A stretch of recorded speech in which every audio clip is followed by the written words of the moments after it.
What's good YouTube, Ben here, welcome to the next video on the channel. In this one, I'm going to give you my Steel Path viable build for Basmu. Let's get into this. Hey guys, don't forget to like, comment and subscribe please, because they really do help me to get found. Don't forget to turn on notifications to be notified of all uploads and live streams, and don't forget to join me on my socials. Those are all linked down below. Okay, let's get in. Alright, so Basmu is a very unique weapon in the way it works. So, Basmu has technically got unlimited ammo, however, it only carries 21 in the chamber. That ammo will either, when you run out, reload naturally, or if you let go shooting for a second, it will regenerate the ammo, so you don't have to reload. Now, this was a tough weapon to build with, actually, because of one small problem. This weapon does innate electricity as one of its status effects. Now, because of that, you can't put pure toxin on it. So I've kind of had to work around it, but this is the build I've got. I'm also running Atlas Prime as my main frame for this because he's just one of my best tanks. Of course, Aximati Prime in my secondary slot and Colossus in my melee slot. But let's get into Basmu. So we're running Galvanized Chamber for 80% multi-shot and on kill plus 30% multi-shot for 20 seconds stacks up to 5 times. We've got Galvanized Aptitude for 80% status chance and on kill plus 40% direct damage per status type effect in the target for 20 seconds stacks up to 2 times. We've got Thermite rounds for 60% heat, 60% status chance. High voltage for 60% electricity, 60% status chance. We've got Malignant Force for 60% toxin, 60% status chance. We have Rime rounds for 60% cold and 60% status chance. We have Critical Delay for 200% critical chance and negative 20% fire rate. And Hunter Munitions for 30% chance to apply slash procs on criticals. Now, this is where the build gets a bit weird, and some of you may be wondering my questioning behind the build. So, I am running Critical Delay to boost my critical chance, as well as Hunter Munitions to try and apply those slash procs on criticals, but I'm not running a damage mod, and there's a very good reason for that. So, because of the innate critical chance, with Critical Delay only being 45%, you aren't hitting criticals as often as you would want to. Now, that goes for the secondary fire as well, because this weapon does have secondary fire. And the secondary fire on this has the lowest critical chance of any weapon I've ever seen, which is only 6% with critical delay in. And it has a monstrous multiplier, but you are not going to be hitting criticals on that very often. I do not want to go for a pure crit build because it just does not work. It just doesn't. Unless you've got like a Riven mod or something that can insanely boost criticals, there's no point.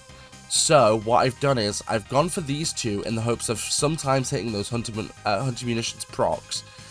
The main damage types we've got Radiation and Viral, of course Radiation being alright for getting through a bit of armor, as well as turning enemies against each other, and Viral of course for going through that health. I'm not running anything in my extra slot because I really couldn't be bothered to former again, but if you were going to put anything in there, you could put Vigilante Supplies, I guess, if you're running a crit build. If you want to make it silent, you could put Hush. You could also put Cautious Shot as well, if you have the room for it, or you could put like Terminal Velocity to increase projectile speed. Whichever one of those fits your playstyle, I guess, that's what you could do. But this is the build we've gone for, so let's jump into the mission. I'll show you what it can do. Quick intermission, guys. Did you know that only 11.3% of you are subscribed to the channel? Don't forget to hit that sub button down below because it'd really help us grow. Thank you. Alright, so we're here at Oxymoko in the Void, and I'll give you a couple of explanations why we're here as I do every Steel Path viable build. So, Oxymoko in the Void, well the Void itself is one of the latest game areas in the Steel Path, and for the Steel Path, so you deal with the highest level enemies here. Not to mention, you deal with every kind of enemy, because these are the corrupted. You deal with enemies with just health, enemies with health and high shields, and enemies with health and high armor, so it gives you a more varied example of what you can actually do here. I also neglected to mention as well, in the previous part of the video, that the arcane I'm running on this weapon is primarily merciless, because it is one of the strongest arcanes you can run on any primary weapon. But let's start off now. As you can see, it does start off pretty slow, and this weapon does have one major flaw. It has a really, really rough time hitting through shields. Like, it does not hit through shields very well at all, but once you get one kill, that's basically it. The weapon will start popping, and it'll hit through shields a lot easier. Now, for stuff like heavily armored units or overshielded Eximuses, I would highly recommend switching to your secondary or melee weapons, because this weapon, like I said, does have a difficult time going through shields because of the way you have to build it. Because you can't run pure toxin on it. You just can't because of the way it builds. which is unfortunate really, because if you could put pure toxin on it, this weapon would be a heck of a lot stronger. But you can't, so in that instance, it's kind of like, well, we'll have to build what we can build. To be fair though, this build is not bad. Like, you can easily run through the steel path with this weapon. I also don't think I pointed this out, but I always usually say this too. Whenever I do one of these videos, I call them Steel Path Viable Build, because that's exactly what they are. They're viable for the Steel Path. These weapon designs, well, builds, sorry, are not meant to get you through, like, level 9,999 enemies. Most players don't have enough time to do that, myself included. So, you know, my weapon builds are designed to keep you on the Steel Path for a couple hours. Not for 20, in order to get to, like, level 9,999 enemies. So this is just more for general players as opposed to diehards, hence why the builds are called Steel Path Viable builds, because they are viable for the Steel Path.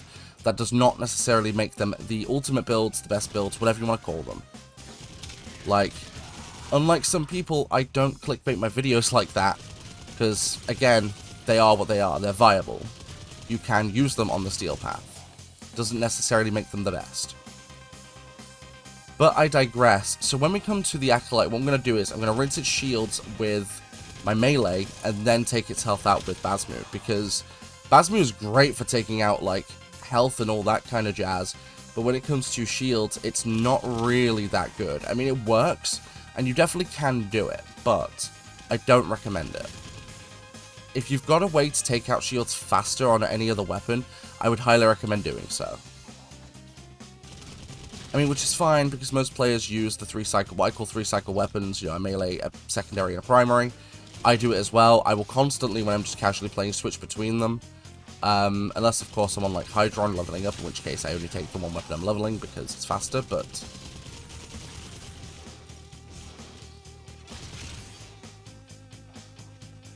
when it comes to the weapon itself, it's not bad, and the gimmick is okay, too.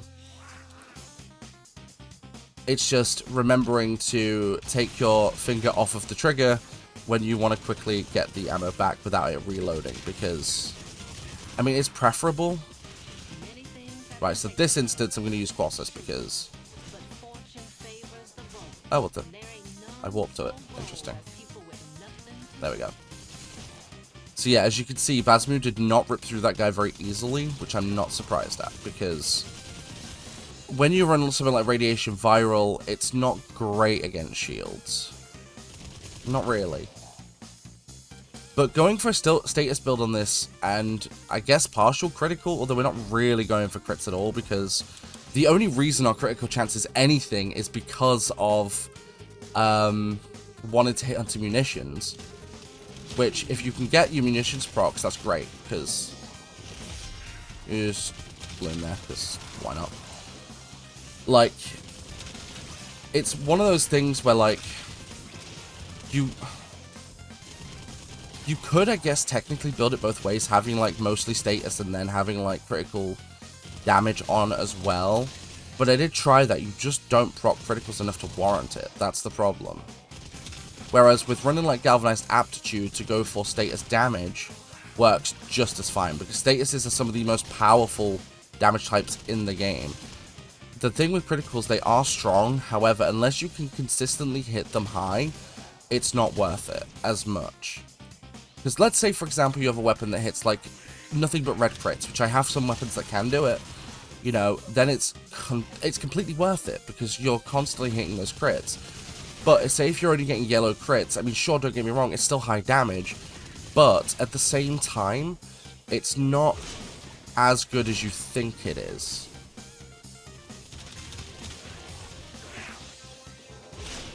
As you can also see, I've not used the alt fire on this thing once. It's because I don't like the alt fire. I think it's terrible.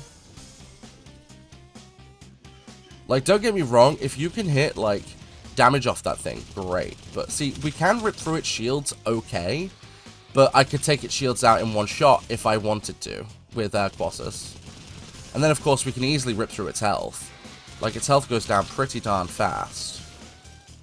Of course, remembering, I'm not remembering to, take my finger off the trigger at all, but what are you gonna do? I apologize for the siren in the background. But yeah, that's Basmu. Let me know what you think about this build in the comments down below. Don't forget to like, comment, subscribe. Don't forget to turn on notifications. Join me on my socials. Those are linked down below. Don't forget, whenever I go live here on YouTube, I do go live. Excuse me. Don't forget, when I go live, I either go live here on YouTube or I go live on Twitch. Don't forget to follow on both platforms to be notified of both. Sorry, I'm fumbling a bit today. It's hot. But yeah, hope you enjoyed. I'll catch you guys in the next one.